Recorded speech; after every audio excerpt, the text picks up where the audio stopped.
he must have been like a homeboy from Mice and Men. He keeps that hand in a Vaseline glove. He didn't want that thing. He didn't want that thing calloused or busted up at all, brother. Had to be soft for his lady.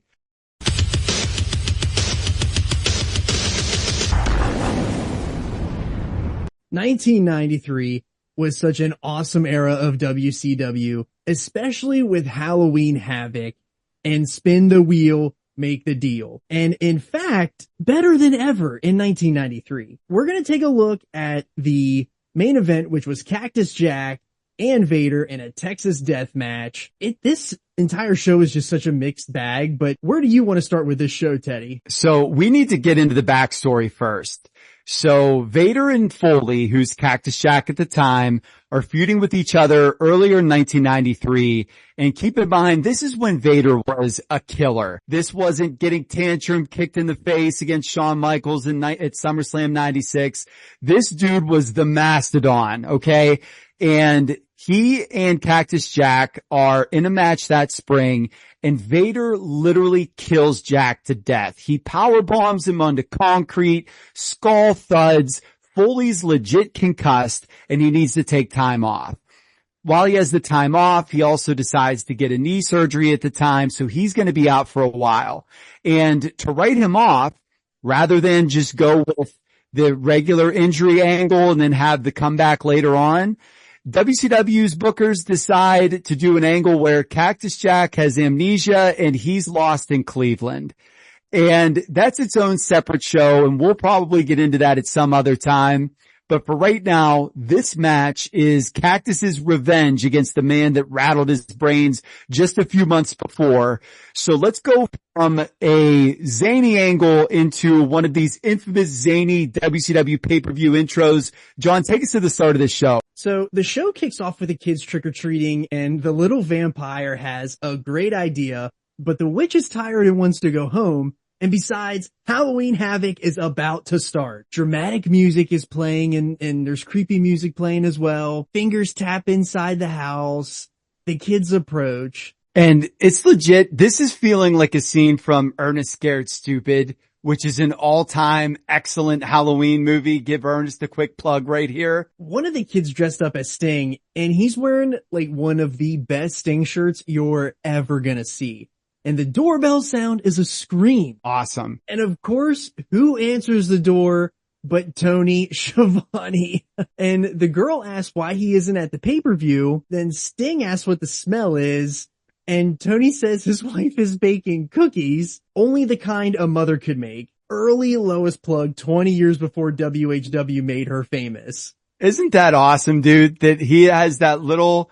that my wife's baking cookies, and that's all I could think of was old Lois up there. And then cat hair or dog hair. I guess it would have been dog hair, right? I was thinking about how much dog hair is going to be in those cookies. Right. So the kids want to see something scary. And if they want to see something scary, Tony's going to show them something scary. So Tony teleports to the top of the steps and he goes, "All things are possible on All Hallows Eve, including spin the wheel, make the deal. Just one haunting spin will lock Cactus Jack and Vader in combat," which is just an excellent, excellent little monologue. So the vampire says that it's not going to be scary and Tony better come up with something better. So Tony's had it and he says, "You guys really want to be scared?" And he rips off his face, which is now a face mask thing, and reveals this Krampus wolf monster thing.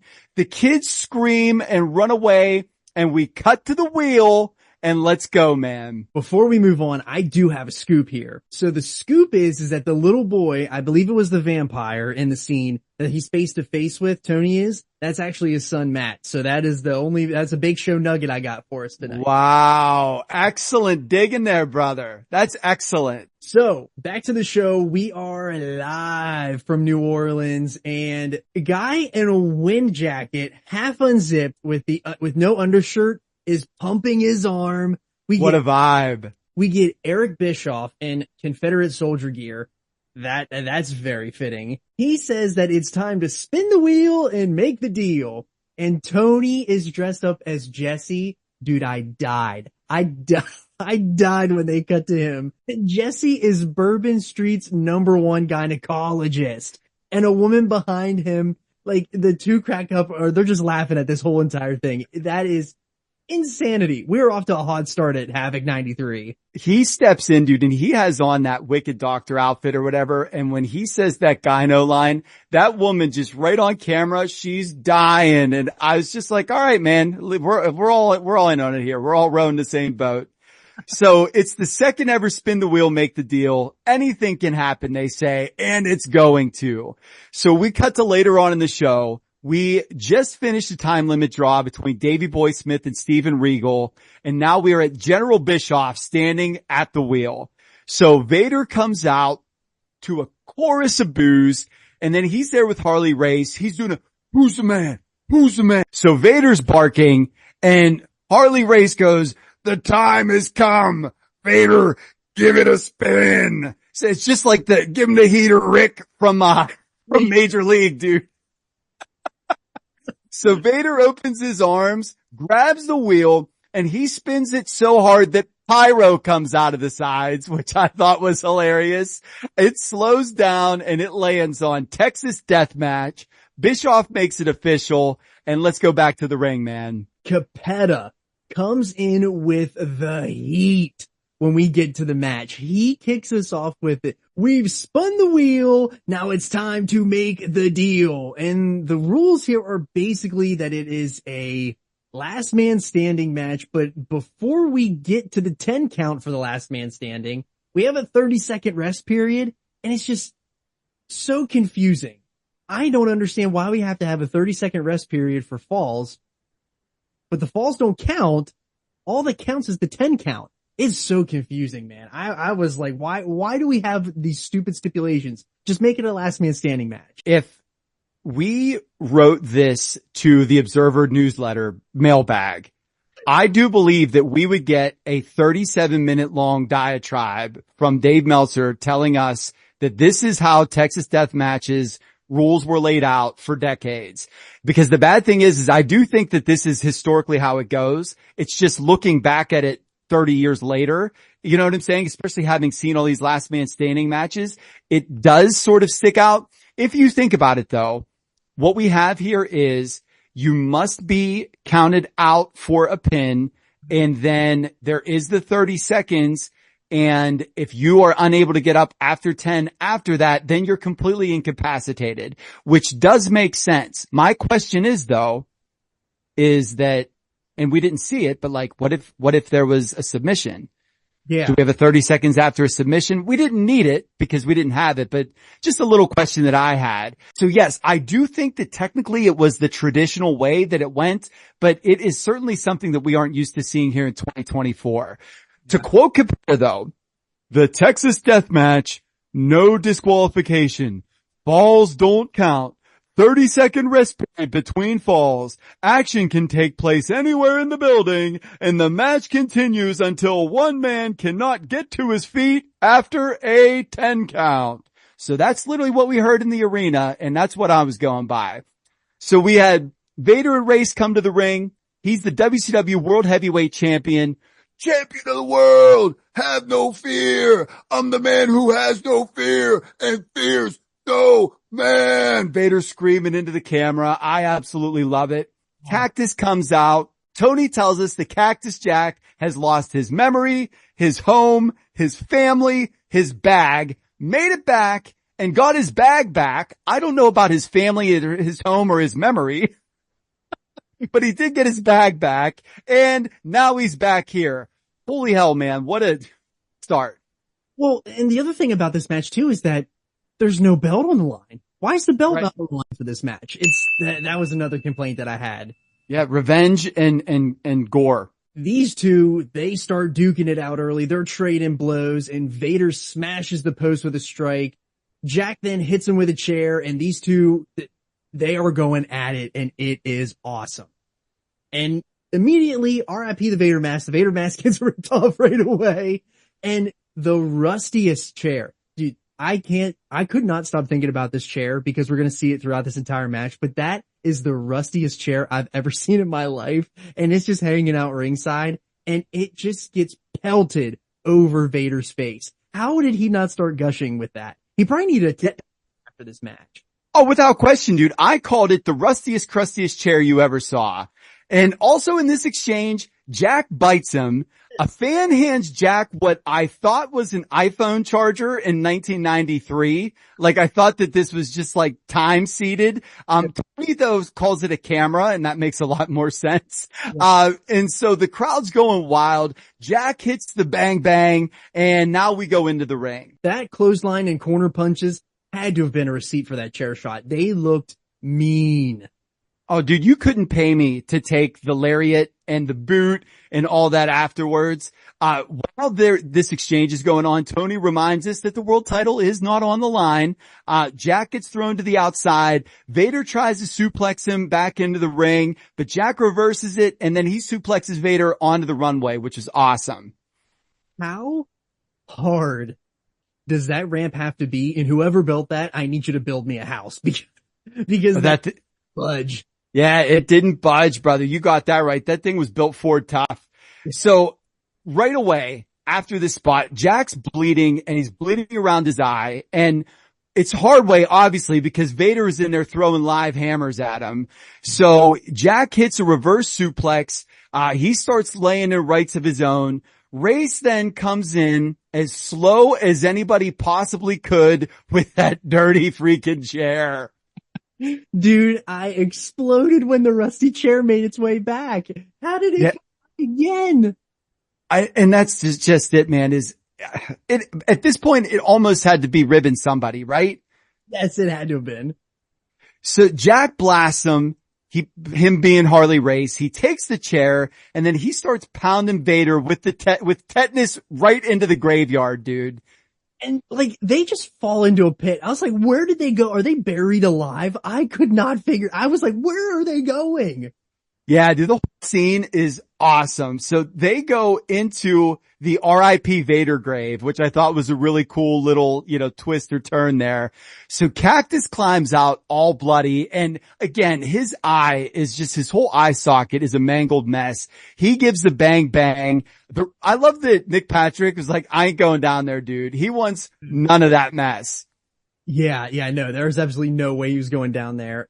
I can't imagine being in that building with the visual Vader coming up out of that hole, because he looked menacing and he started juicing too. Oh my word. That was frightening me as I was watching it, because I was like, yeah, right. And at the time, again, this is a different Vader than WWF fans would see Vader shortly thereafter. Like, this was a mean man, and all he did for 2 years before this was just kill Sting up, down, left, and right.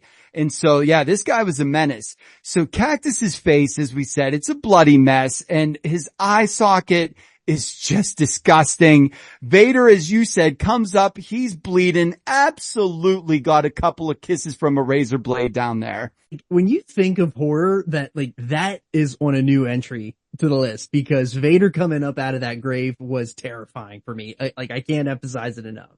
Absolutely, like a Jason Voorhees kind of deal. You know what I mean? Like, you can't kill him, and he comes back, and he's just hungry for more blood now. So Vader comes out, he eats a lariat. Jack does get a 3 count, even though Jesse can only count to 2. And then that throws everything off, because then they call for the 30-second break. Right. And in between, with all this confusion, I just started looking around at what the graves were. And there's an Elvis Lives, there's a Dead, and then there's an Evans, all on the tombstones. And I thought that was awesome. I saw the Elvis Lives one and I popped at that one, but I guess he totally threw me off, because he was like, "Whoa, where was the count? Where was the count? I did not see the count." And I was like thinking, did we actually get a 3 count there? Cause I was completely confused. After the break of the 30-second break, and then we get the 10 count, Vader does stand up, but Cactus is carrying a cactus from the set, and he hits Vader over the head with it. That was awesome. Excellent spot. So he, after the cactus shot, hits him with an elbow off of the ramp onto the floor. And dude, my hip hurt watching this. Yeah. Like, that had to be a nightmare for Foley to give it. We get another 3 count. It's time for the rest. And then we start counting again.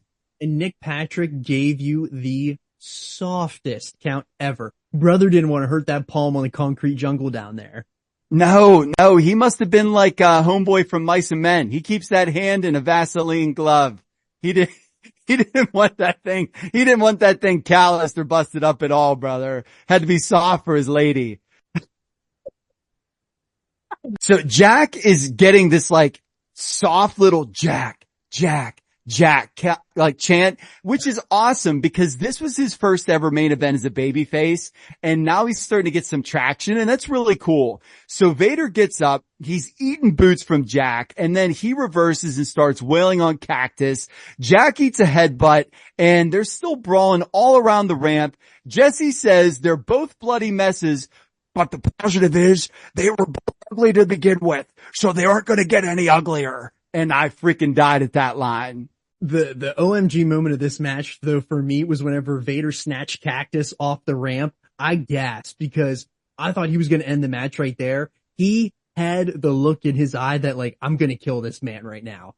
Yeah, there's a switch that flipped. Yeah, there was a switch and I got legit scared watching it. I was like, that is terrifying. So we go from that to Cactus gets this dingy table and Jesse says, you don't think they're going to arm wrestle, do you, Tony? Which I thought that was a heck of a line too. So he goes and they're brawling around the ring now. Nick Patrick then sets up the table perfectly and Jesse calls him out on it. Like, is he setting this up for Cactus or what? Which is, he absolutely did because it was the leg side facing out. Nick folds it around nice and tidy. So Vader goes to throw Cactus into the table. Jack reverses it. He throws in Vader and that I am the table because Vader just bounces right off that thing, dude. It doesn't budge at all. Can you imagine being a table and not breaking for Vader? Like that thing had to have been built in the American Revolution. Yeah, by a man that was dressed exactly like Eric Bischoff is on this show. Yes. Well, yeah, without question, man. So we get a 2 count by Jack. He throws the table into Vader's head. Jack tries to sunset flip onto the outside. Looks like it hurts so bad. Vader goes for a sit down squash onto the floor and misses. And it goes from ouch to double ouch, man. Both of those had to be terrifying. Well, then immediately after that, there was some guy in the front row that just yelled, hit him in the head. And like, dude, they've only been doing this for 10 minutes now, literally hitting each other over the head as hard as they possibly could. And yeah, over and over again, both covered in blood. Yeah. Then that guy's hit him in the head. So Jack suplexes Vader into the barricade now, and he tries this running dive over the barricade, and he misses so terrible that Vader doesn't even think of selling it. He just looks at him kerplunk onto the floor. He then picks up Jack and dumps him back over the barricade like a bag of old cans. And then now Vader has a much less rustier chair. It goes upside of Jack's head, and Harley Race has a stun gun. He pushes the camera away. Vader slams Jack into the ring, calls for the moonsault, and he hits it. And there's a 3 count, and then it's time for the rest, the 30-second rest, and our 10 count. But the Vader moonsault, like, is just so insane. Like, the fact that he can do it, like, it doesn't make any sense at all. Yeah, and when he would go to those turnbuckles was a terrifying time for anybody that was a fan of a babyface, because he would either do the bounce up top and then hit the Vader bomb, or in this instance, he goes up to the top and you know you're getting the moonsault and it looks so impressive. And look, he doesn't hit all of this or whatever, but the fact that you have this 450-pound man literally moonsault into the air and squash down, it's an awesome, awesome visual. And what I loved here was Tony reacts and tries to put over the moonsault like a full 45 seconds after it happened. Like, what was he doing the entire time? Vader climbs up, does the thing where he's waiting to build the anticipation, does the move, gets the 3 count, and then after the rest break, Tony's like, oh, so Vader hits it. I was just like, where were you? Probably with his son Matt and the trick-or-treaters or whatever at that point in time. So Cactus gets back up. Vader's just teeing off on these live rounds. He throws him into the runway. Race comes in with the bacterial steel chair again. This thing resurfaces. Vader carries Jack on his back, and then he squashes him like a freaking bug onto this runway. The rusty chair again. Like, how are there no other, like, cleaner chairs? Or just a second one, right? Just another one. Yeah. But I popped huge at the piggyback ride. I know what was coming, but I couldn't believe it. Vader's just walking up the ramp and he's just giving Cactus a piggyback ride, but it looked so painful whenever he laid back on him. Oh my. Well, I wasn't ready for him to just squish him like that. I thought maybe he was going to carry him the whole way to the graveyard and they were going to start things in the graveyard again. Yes. No, man. They carried each other the whole way to the back and they just walked around the concourse the whole way around, and then that ended the match. So we got Vader picking up a chair now, and he goes full Atani straight across Jack's head. The chair's then laid down. Vader hits a DDT onto the chair, which somehow this is the least stiff thing that Vader did to Jack the entire match. I am willing to bet that chair is in that building today. Even if that building's not there, that chair was buried underneath it. It has to be there. Or it just like its fibers melded to the concrete or whatever. Like the way that they say that people that never get off the couch, that their skin does with the couch fibers, that's what would have happened with this chair and that concrete on this particular venue. It has to be that. So Nick Patrick calls for the trainers, and dude, count him out if he's dead. Like, you just went upside his head. He just took a DDT onto the chair. Like, do we need to pin him? We can't just start counting right now. So he's getting actual medical attention here. Vader, realizing the rules of the match apparently, clears out all of the medics, throws the med bag like it's nothing. Then we get the 3 count, and now we get the count that begins. So Jack gets to his feet, and as he's climbing, Harley comes up with that hidden stun gun. They start fighting. They're 20 seconds into the rest period now, so the actual count didn't start. We're on the rest period still, and now both guys do a double down. Patrick's counting out both men. Harley uses the taser on Jack's leg, and that taser was so loud. It couldn't have been any louder. And he's right beside Nick Patrick. He couldn't have been any closer without actually touching Patrick with the taser himself. And Vader gets up before the 10 count and gets the win. The big problem is that it's no DQ. Yeah. All right. Capetta told us this before the match started. So what are you hiding it for? Right. And why are you just putting it in his leg? Stick it on this dude's neck. Right. Thank you. I like the finish just made me so mad because they had an awesome finish. And then of course they give you a finish at the end. Yeah. And this match was so yay. And this finish is so boo. Like it really was. The crowd's booing. The good thing with it though is when it's over, Vader looks so menacing. And always, man, again, why couldn't we just be better with the stun gun? I didn't have a problem protecting Jack here with the stun gun or the taser or whatever, but it looked so cheesy the way that it went down. We finished the whole scene. Jack gives Race the double arm DDT, and Jack gets up, hits his bang bang, and he's just looking a mess. And I actually have part D of a nugget here. Cactus Jack was actually in such a dark place. He talks about this in his book, Have a Nice Day, and it's really good, by the way. Great read. Everyone should read it. He's in such a dark place at this time, and he hated WCW so much that he was legit trying to get himself injured. Not even hurt. He was trying to get himself injured so that he could cash in his Lloyd's of London deal. The more interesting thing with that is that what he was using as the motivator was his first and what he thought was going to be only ever main event as a babyface. Yeah. And so he was using that to have the crowd fuel him to do all the crazy things that he did, man. And my God, did he take a beating here. He did. What are you giving this match? This to me is 1 3/4 thumbs up.